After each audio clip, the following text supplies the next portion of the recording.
Bien-aimés frères et sœurs, vous connaîtrez la vérité et la vérité vous affranchira. Ça, c'est pas moi qui le dis, c'est la Bible qui le dit. Mais moi, je vous dis mieux.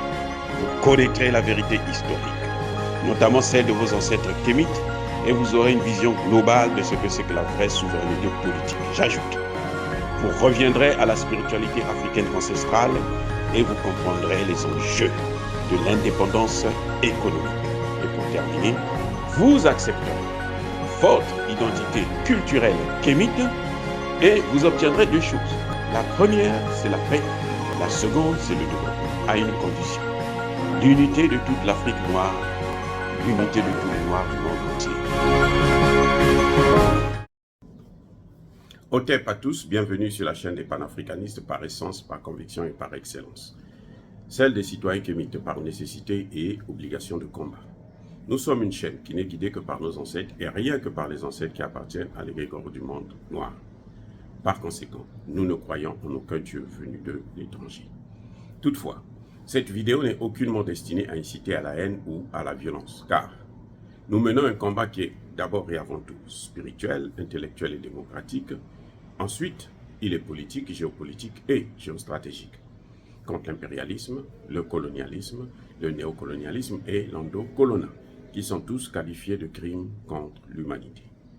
Nous menons ce combat sur la base du principe fondamental que nous avons hérité de nos ancêtres kémites, qui est celui de la Mahat, c'est-à-dire solidarité, vérité et justice.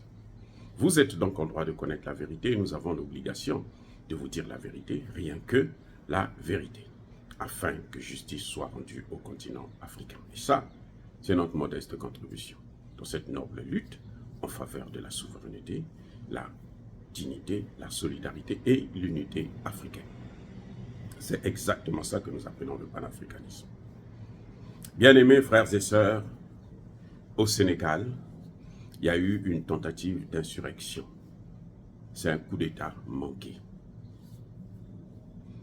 Je suis désolé de le dire, mais c'est une réalité.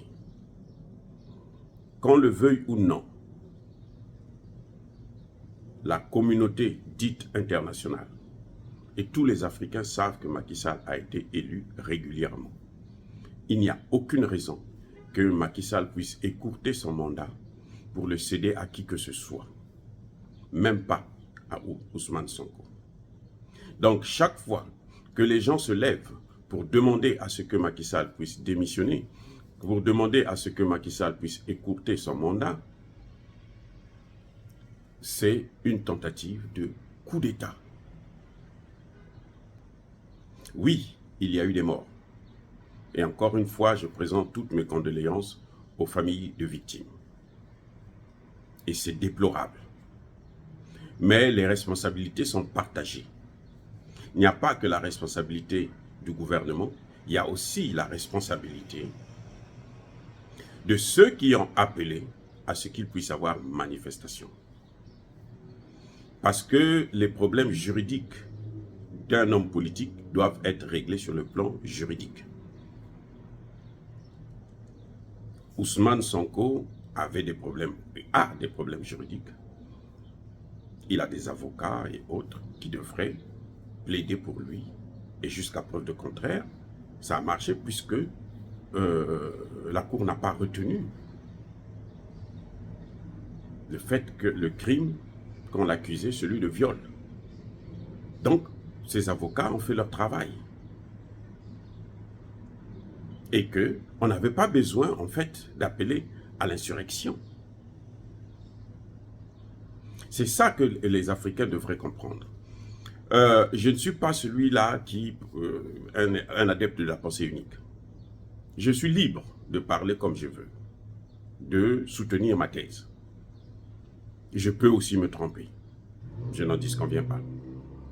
Mais j'ai au moins ce droit-là de parler, parce que ceux qui se réclament d'être des démocrates, ceux qui revendiquent la liberté de la presse, pensent que moi, je n'ai pas le droit de dire quelque chose qui est soutenir une thèse qui est contraire à la leur. Non, j'ai le droit de soutenir ma thèse. Que se passe-t-il en fait au Sénégal? Ce n'est pas une histoire entre Ousmane Sonko et Macky Sall. C'est au-delà. C'est au-delà. Ce que moi, je pense, c'est que Macky Sall est plus ou moins soutenu par la France. Parce que Macky Sall, en fait, il a un pied en France et un autre pied vers les pays des BRICS et la Russie. Eh oui. Et Ousmane Sonko, c'est un homme des Américains.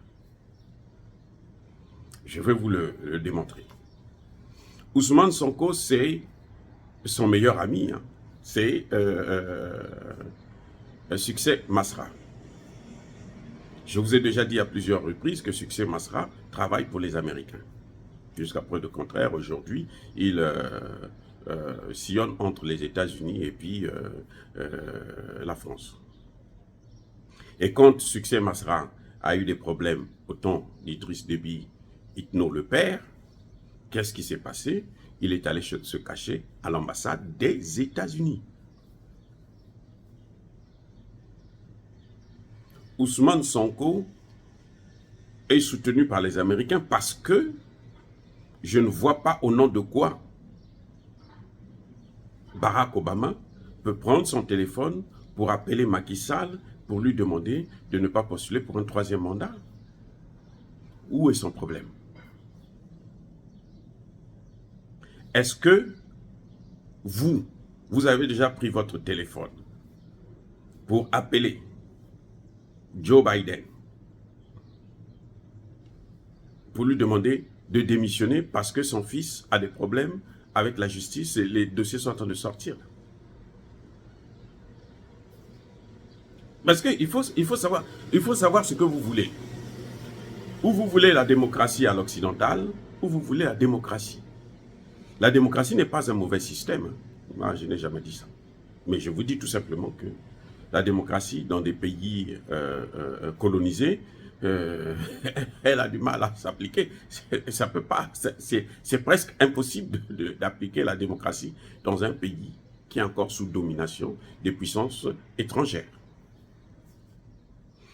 Bref, j'aimerais, pour ceux qui me contestent, vous savez, en tant qu'intellectuel, quand il faut apprendre à écouter, à comprendre et à vérifier un certain nombre de faits. C'est une méthode empirique qui a fait ses épreuves. Vous êtes intellectuel, ce n'est pas parce que quelqu'un soutient une thèse contraire à la vôtre que vous n'avez pas le droit de l'écouter. Vous devrez d'abord l'écouter et puis maintenant, vous devrez sous-peser. Vous devrez remettre en cause votre propre thèse. Et après, vous tirez la conclusion. C'est ça, pour moi, un intellectuel. J'aimerais, je serais bien content de me tromper sur Sonko, mais j'aimerais que vous me présentez, pour ceux qui m'écoutent, qui me suivent, une vidéo où Ousmane Sonko se réclame être un panafricaniste. Ça, c'est un. Deux, je voudrais bien savoir, je serais content si vous m'envoyez des vidéos où Ousmane Sonko donne son point de vue sur l'Ukraine, où Succès Masra donne son point de vue sur l'Ukraine. Et à partir de là, nous allons comprendre un peu quelle est leur logique, quelle est leur pensée. Même s'ils peuvent se réclamer panafricanistes, on peut comprendre mieux, cerner mieux leur vision et ce qu'ils peuvent faire s'ils sont à la tête d'un État africain. Parce que ce n'est pas parce que quelqu'un va dire « je suis contre le franc CFA » que forcément c'est un panafricaniste. Non. Les États-Unis d'Amérique, ils sont contre le franc CFA. Vous savez pourquoi? Parce que ça rapporte beaucoup d'argent à la France. Alors qu'eux, ils aimeraient bien avoir ça. C'est quand même 500 milliards de francs CFA. C'est pas moi qui plutôt 500 milliards de dollars. C'est pas moi qui le dis. C'est les Allemands qui le disent. Puisque ces 500 milliards, mais les Américains seraient bien contents d'avoir ça. Hein. Vous avez, à l'Ukraine, là, ils sont à peine à entre 100 120 milliards. Et c'est beaucoup d'argent. Donc les Américains sont contre le franc CFA parce qu'ils ne tirent rien dans cette affaire. Ils veulent avoir cette manne-là aussi. Ce n'est pas non plus parce que quelqu'un vous dit que je suis en faveur de la création des États-Unis d'Afrique que c'est un panafricaniste. Mais je veux vous dire que le président Ouattara a toujours souhaité la création des États-Unis d'Afrique. Et pourtant, c'est bien le président Ouattara qui a été le seul président africain à donner son aval, son autorisation aux puissances occidentales pour qu'ils puissent tuer Kadhafi, détruire la Libye. Sous prétexte que Kadhafi n'a rien fait pour l'Afrique. Kadhafi n'a rien fait pour lui. Alors que lui, quand il était dans les difficultés, c'est Kadhafi qui le soutenait. Donc, ces petits points-là, ces thèses-là, où vous voyez des gens sur les réseaux sociaux qui vont vous dire le CFA, c'est pas tout. C'est pas tout. Ça ne suffit pas pour dire que vous êtes un panafricaniste. Et il y a des mains que tout le monde qualifie de dictateurs.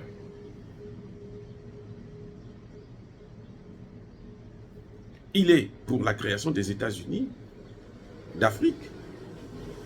C'est lui qui a sauvé le Mali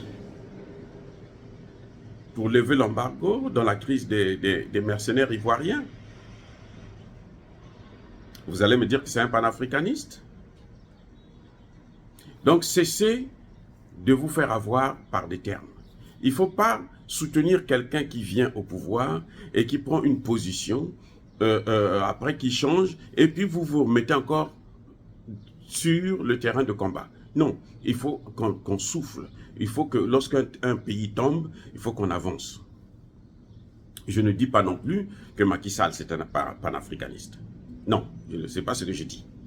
Je dis tout simplement et je constate que Macky Sall a eu un pied, il a tendance à aller, j'ai dit qu'il a un pied ici, un pied à gauche. C'est quelqu'un qui veut s'asseoir sur deux chaises. Ce qui est bien sûr difficile, hein, peut-être probablement impossible. Mais bref, on voit là où Macky Sall amène le pays. Et il va vers la fin de son mandat. Maintenant, il n'a pas encore dit s'il va postuler pour un troisième mandat ou pas. Ce qui est certain, c'est que aucune disposition de la Constitution ne l'y oblige. La Constitution n'a jamais dit que à 7 mois des élections, tu dois te prononcer. Et personne ne peut lui. C'est une décision individuelle, personnelle. Sonko, quand il s'est proclamé, je suis candidat, c'est une décision que tu prends d'abord seul. C'est-à-dire que toi-même, tu te sens, oui, je veux me battre. Donc aujourd'hui, le problème du troisième mandat de Macky Sall, un hypothétique troisième mandat, ne devrait pas se poser. Ne devrait pas être la cause des soulèvements. Et pire, vous savez quoi? Mais les gens ont brûlé des bibliothèques. Et aujourd'hui, on ne s'attaque plus au bien des Occidentaux. Il n'y a plus France dégage. Eh oui, le mouvement de Sonko exclut France dégage. C'est Macky Sall dégage. Il faut se poser des questions quand vous voyez ça. Les commerces qui ont été sabotés, pour la plupart, ce sont des commerces des Sénégalais. Ça veut dire qu'il y avait un objectif à soulever les Sénégalais contre leur État pour les déboires juridiques d'un seul individu. Eh oui, ça n'a aucun sens. 70 milliards de francs CFA par jour. D'abord pour des Sénégalais. Comment justifier ça? Il y a des gens qu'on a trouvés avec des armes. Je vous ai dit la dernière fois que, au final, on a conclu que au Tchad, il y avait des gens qui étaient infiltrés. C'est pareil pour le Sénégal. L'enquête le dira, mais est-ce que ces gens viennent de Sonko? Est-ce que ces gens viennent de Macky Sall? Ce n'est pas étonnant que ce soit une force extérieure. Je vous ai déjà dit que les Occidentaux ne veulent pas entendre parler de la démocratie, notamment au Sénégal. Parce que, sauf si c'est quelqu'un que eux ils maîtrisent. S'ils ne maîtrisent pas un candidat, ils ne vont jamais le soutenir. Attendez. Pourquoi voulez-vous que les Occidentaux puissent soutenir Macky Sall ou Ousmane Sonko s'ils n'ont aucun intérêt, s'ils vont perdre le Sénégal? Pourquoi? Et vous savez, lorsque quelqu'un, un individu, un citoyen, défie les institutions, la justice, la police, l'État, retenez-le, c'est qu'il a un parapluie. Si vous n'avez pas de parapluie, vous ne pouvez pas vous engager à défier l'État, défier les institutions de la République. La justice, là, se lever pour dire « moi, je ne parle plus à la justice ». Se lever pour dire « ce n'est pas la loi qui va s'appliquer, c'est ce que le peuple pense. Ce peuple-là, c'est cette jeunesse que vous êtes en train de manipuler. » Des enfants de 18 ans, de 20 ans, qui ne comprennent pas très bien les enjeux politiques, ce qui se passe dans le fond. Il faudrait que nous puissions faire attention, sinon nous allons passer notre temps à mener des combats au lieu de gagner et puis continuer à avancer. On fera le surplace, mener des combats sur place. C'est comme les gens qui disent Assimi Goïta doit partir immédiatement après le référendum, on organise les élections et il ne se présente pas. Ou bien Touadéra doit partir. Les Occidentaux ont entendu 10 ans. Et pendant 10 ans, vous voyez bien ce qui se passe. Il y a de grands projets qui sont engagés au Centrafrique. Ceux-là qui veulent que Touadéra puisse partir, ce sont ceux qui veulent qu'on reparte à zéro. Et on va encore reprendre le même combat. Ça ne se fera pas comme ça. On ne peut pas continuer comme ça. Assimi Goïta est venu, il rechange, il est en train de modifier tout. On veut qu'il s'en aille et puis quelqu'un d'autre vient. Non. C'est ceux-là qui appellent la démocratie. Il n'y a pas de démocratie en Afrique. Ce n'est pas la démocratie. La démocratie, ce n'est pas l'organisation des élections. La démocratie, c'est faire la volonté d'un peuple. Et moi, personnellement, j'aurais bien souhaité que Macky Sall, avant de partir, avant la fin de son mandat, qu'il annonce au moins la sortie du Sénégal, du franc CFA. Qu'il fasse partir la base militaire française. Moi, c'est comme ça que je vois les choses.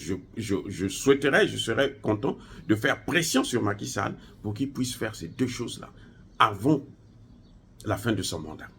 Parce que le problème, ce n'est pas avoir un mandat, mais c'est ce que tu feras de ce mandat. Et n'oubliez pas que les Occidentaux, les Européens notamment, ils veulent le pétrole et le gaz sénégalais. Pour ça, ils ont besoin de Macky Sall. Les Américains veulent ce pétrole et ce gaz sénégalais. Pour ça, ils ont besoin d'Ousmane Sonko. C'est ce qui leur permettra, si les Américains ont le pétrole et le gaz sénégalais, de continuer à punir les Européens et déverser leur gaz de schiste là, qui coûte cher et qui est très polluant en Europe. Et ce qui leur permettra de faire en sorte que les compagnies européennes puissent délocaliser vers les États-Unis. Donc, c'est pour moi, entre les deux là, c'est une guerre entre les États-Unis et la France et les pays européens. Parce que derrière la France, il y a l'ensemble des pays européens. Quelques-uns, puisque l'Allemagne, on voit bien que l'Allemagne est en train de donner des coups de massue à la France aussi. C'est un combat entre eux d'abord. Vous les voyez s'entendre au niveau de l'OTAN, mais en fait, ils ne s'entendent pas, ce sont de gros ennemis qui se tirent à boulet rouge. Et pour nous, ça ne nous apporte rien de soutenir l'un ou l'autre. Notre problème, ce n'est pas non plus de ne pas soutenir ces gens. Notre problème, c'est d'imposer notre volonté, ce que nous voulons pour le Sénégal. Si on veut que le Sénégal puisse plutôt se rapprocher des BRICS, ou bien puisse continuer à être la serpillière des pays de l'OTAN. Dire cela, c'est inciter à la haine ou à la violence. Non, Yaba Kolervé. En tout cas, Macky Sall est le seul président du Sénégal en ce net moment, et il n'y a qu'un seul capitaine dans ce bateau. Il doit arriver au terme de son mandat. Si vous êtes des démocrates, il faut l'accepter.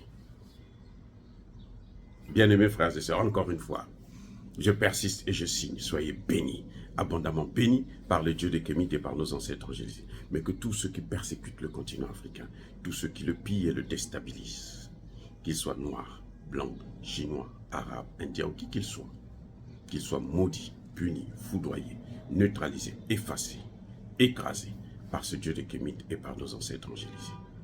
Vive l'Afrique éternelle, j'ai dit et j'assume.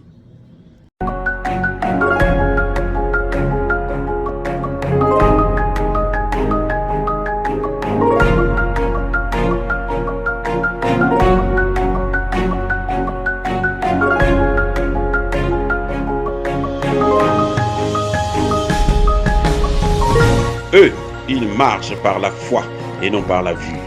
Mais moi, je vous conseille vivement de marcher par la connaissance scientifique et historique, notamment celle de nos ancêtres kémites, par les 5 sens et par l'intelligence. À vous, Apia.